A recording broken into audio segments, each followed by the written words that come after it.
Taurus, welcome to your 5-card movie star spread. I only uploaded a quick read last Friday, so I'm doing the full reads today. Also, I updated the playlist, so if you go to your playlist, if you go to the playlist and you look at your astrological sign, it'll be the last read I did, like the most recent, moving backwards. So if you wanted to look up an old read, or if you missed last week, that's just an easy way for you guys to do that. Ooh.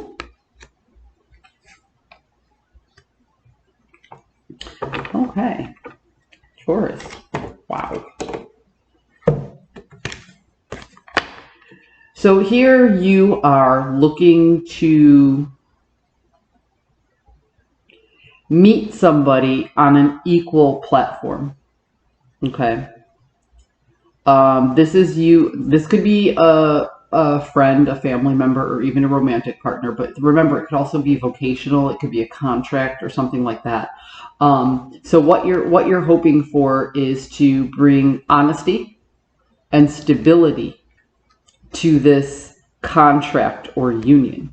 You want to see eye to eye, toe to toe, and have an equal exchange. That's what you want to do. The antagonist is strategizing, and because of the other cards, it feels to me like the other party or the other entity that you're meeting with doesn't want an equal playing field like you do. They're not interested in truth and honesty and facts and this and that. They want their way. They want to take what they can get and they want to run. There is manipulation at hand from the antagonist point of view. And ultimately, so I can look at this two ways. If this is a close personal relationship, the love, the care, the trust, the intimacy between you and this person has been completely broken. It's gone. Okay? But if this is about a union, if this is about like a contract or a vocation, it feels like you're really wrestling with the choices that you have to make to get things back on track. Okay? Ultimately, either way you look at it, trust has been broken.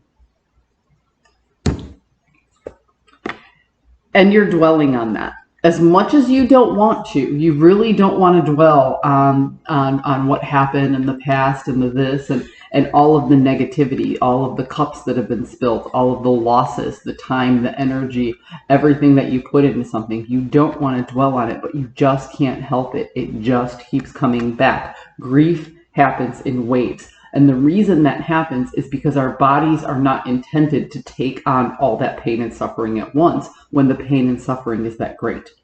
You take on some of it and then you get better. Then you take on some of it and then you get better. So if you feel this coming back over and over, as long as it's lessening a little bit every time, you are actually processing your emotions, which can be a good thing.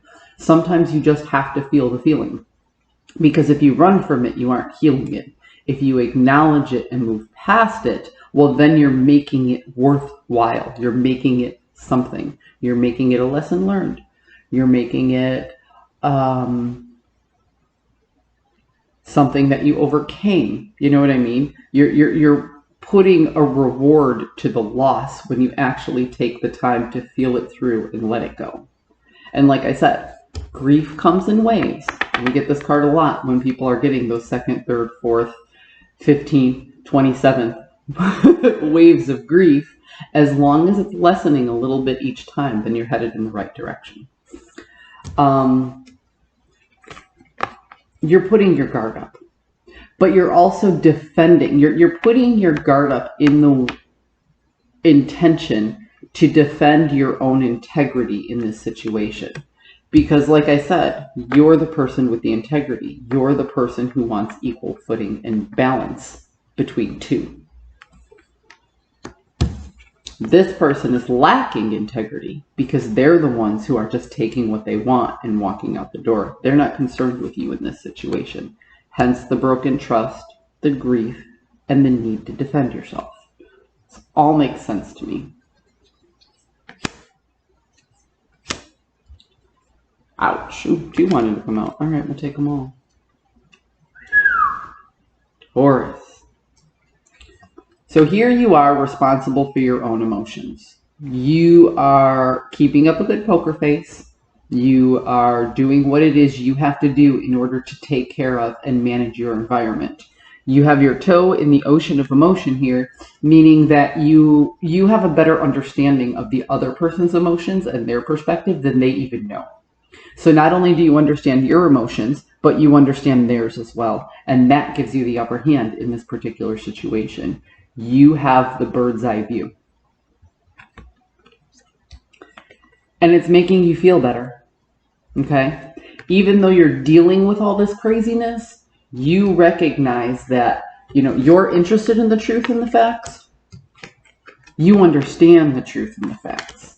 And that is what's making you feel better about the situation. Is you're like, I don't care what anybody else sees or what anybody else's perspectives are. I know what I need to do for me, and that's what I'm worried about. And that's giving you the strength to help heal your heart. Like I said, grief comes in waves. What you're feeling this time is less than what you felt last time, correct? And that's a good thing. You have nothing to offer this person beyond what you've already stated. You were concise, you were clear, you were to the point. You said, this is enough. Everything else is for me. Which ultimately calmed your mind and got you out of that, I almost want to say like that mental prison of feeling like, if I just do this, I can fix it. If I just do that, I can fix it. If I just do this, I can fix it. You recognize that nothing that you can offer at this point is going to fix the problem. Why? Because you're not the problem. They are. Taurus, I hope you found a message to serve your highest good, and I'll see you next week.